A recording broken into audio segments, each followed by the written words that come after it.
Hello there, John Siddique here from AuthenticLiving.life, and in today's video we're going to look at 7 things to help you survive election week.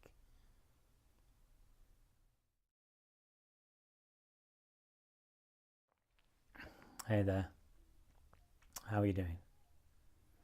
I hope that you're having a beautiful day and that if it's raining where you are, which it is here, that it's not getting you down, and that you just find the beauty in things.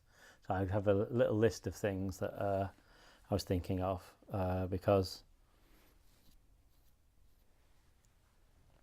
you know, times like this, with what's going on, with the news, they pull us out of ourselves. They pull us into a kind of like a mind stream, and we end up kind of becoming over-involved in what's going on around us.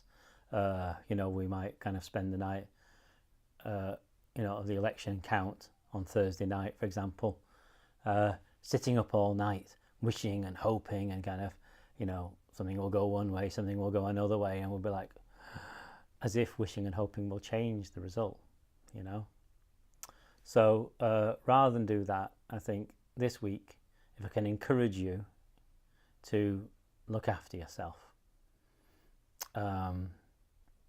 then that would be a great service that you could do for yourself and the world by just really taking care of yourself. And so that's what these 7 things are. So the first one is self-care, which means, what I mean by this is having a loving relationship with yourself. And self-care can take many forms, from like having a shower when you get home from work, eating higher vibrational foods, eating really clean foods, drinking enough water, cooking properly for yourself, or maybe have a big kind of cook up and have enough food to kind of last you through the week and things like that. Or so many things, spending 30 minutes reading a book a day instead of looking at your phone, spending time with people that you love, with your friends, not joining in with the kind of gossip and the what's going on at the moment sort of chatter and all that sort of thing. So you find your own ways with self-care, but just finding the love for yourself in everything that you do. I think that's a nice way to describe it. Second thing is very connected to that, which is turn off the news. The news is not the news. I say this all the time. The news is not the news. It's a load of things to make us absolutely terrified so that people can have control over us, and keep us spinning, keep us separated, keep us divided, and keep us not knowing our true selves. That's actually the purpose of it. I'm almost tempted to use a biblical word, but I think I will shy away from that at this point.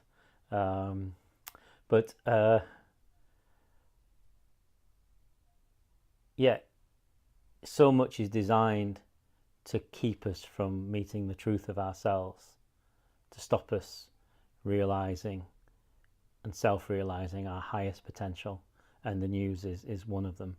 Just cut it off, turn it off. TV, internet, so on. Maybe choose more wisely. If you're going to watch something, watch a comedy movie. Laughter is the greatest dispeller of the dark, so watch some comedy. That's my prescription for you. Number 3, make love.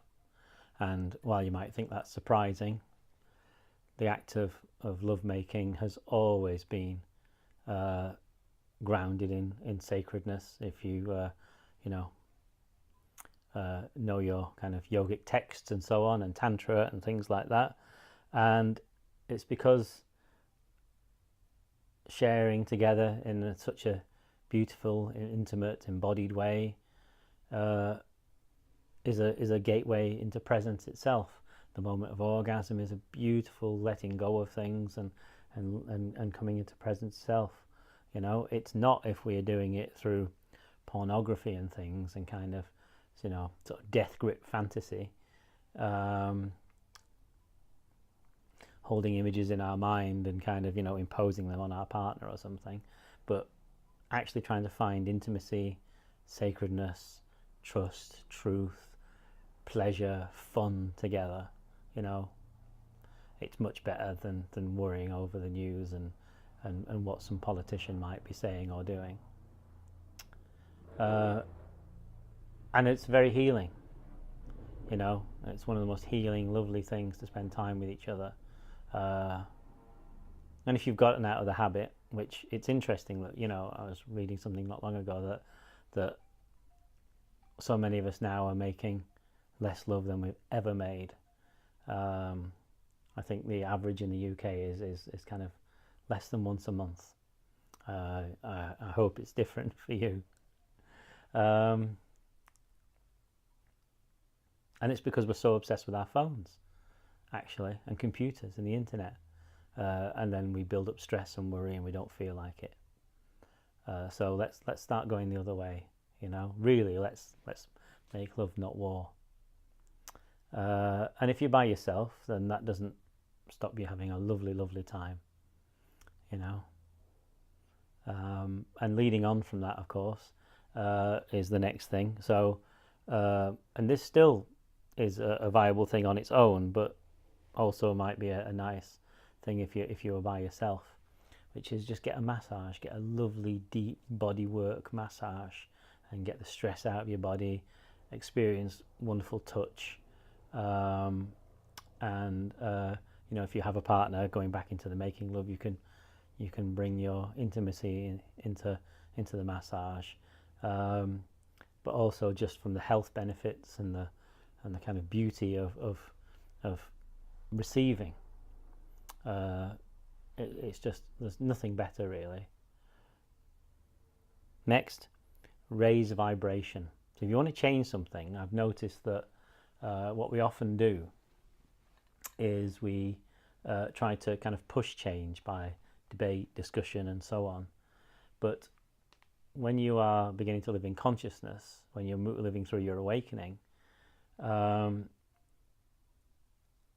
you are starting to move into your kind of, vibration is not the right word for it, because you're kind of like the natural level,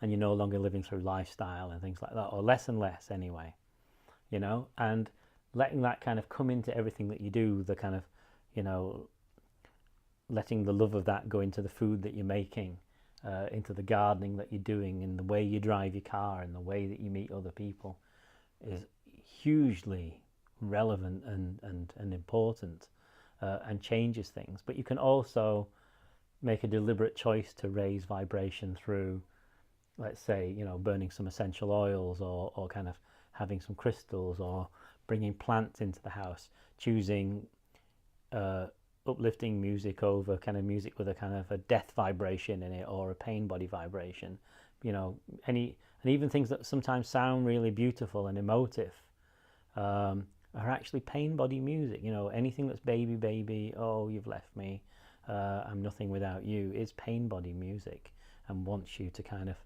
be in pain with it, to kind of emote through it, and we have a strong emotion to it, and yet what it's really doing is binding us into that pain body.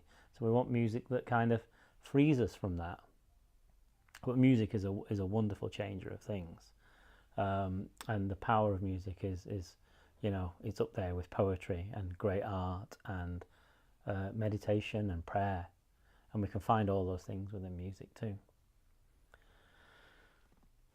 Walking in nature is a wonderful way to raise your vibration and to heal yourself, and it's a really good self-care practice too, and I neglected to mention it earlier. Moving on,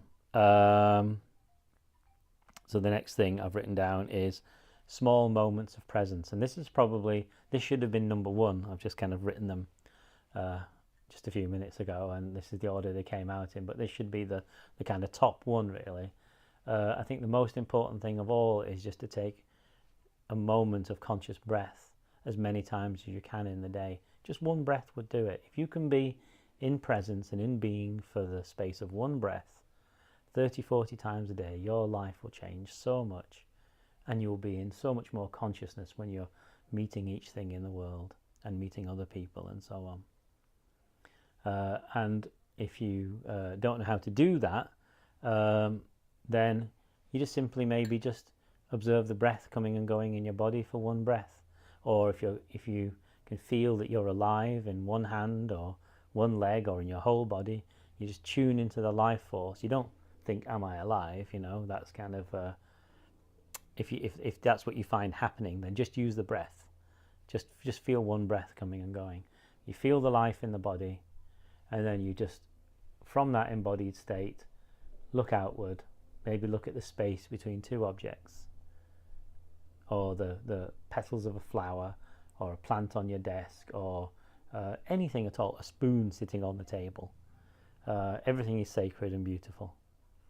And just notice how there's space, there's presence.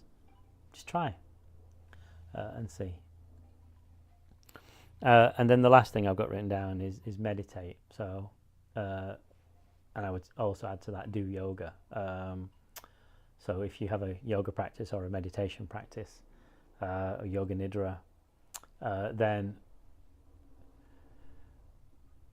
20 minutes in the morning, 20 minutes in the evening, of meditation practice just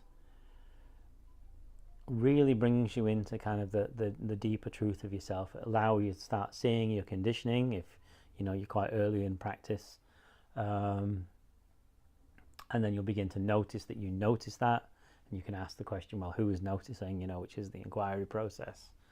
And or if you're more awakened to your true consciousness, then when you sit, you just simply are in being. You're natural, like everything in nature. Then you're just fully yourself. But time spent like that kind of soaks into the body and moves out into the world. We become kind of marinated in life and in presence, and kind of it has a wonderful kind of grounding, beautiful,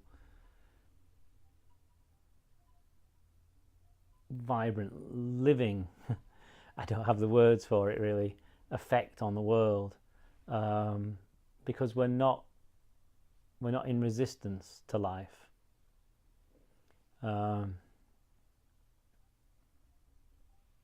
We're not in resistance to life. We are life itself, and expressing that through everything we do. And we might choose to wear some beautiful clothes and express our life, and somebody's being kind of crazy in our face somewhere, and we don't react. It might make all the difference. But yeah, I do actually think that the kind of the sort of 30 or 40 little conscious breaths a day excuse me,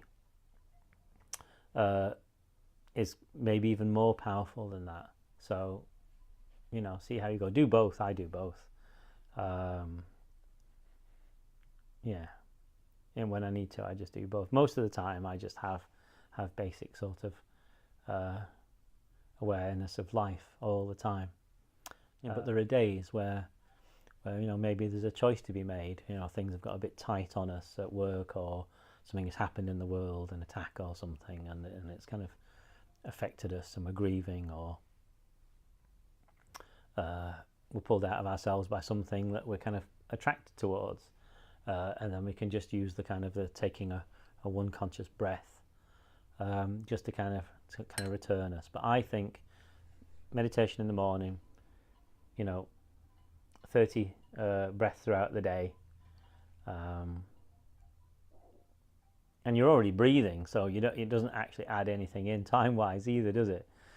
So and then kind of maybe a little meditation in the evening, or a yoga practice in the evening, and it will really kind of move us on very, very quickly. Anyway, I'll wind it up here. If you do need a bit of support with meditation, I made this a little while ago. This is a CD with a couple of meditations on. The first one leads you into presence, and is suitable for absolutely anybody, whether you're the most experienced meditator there's ever been, or you're an absolute beginner. I designed the CD just to kind of guide you home to presence. And then the second practice is about kind of connecting with all of life and all beings, and kind of more deeply into your kind of loving heart of yourself. So the first is like a presence-based practice, and the second is very heart-based practice. It's also on iTunes as a download. So the CD's in our shop on the Authentic Living website. I'll put links down below for those. So if that's of any use to you, then please check it out. Have a good day. I hope these suggestions are of some use to you, and that you're appreciating these little contributions. If you have enjoyed this video, please subscribe to this channel, and please give this video a thumbs up. Have a beautiful day.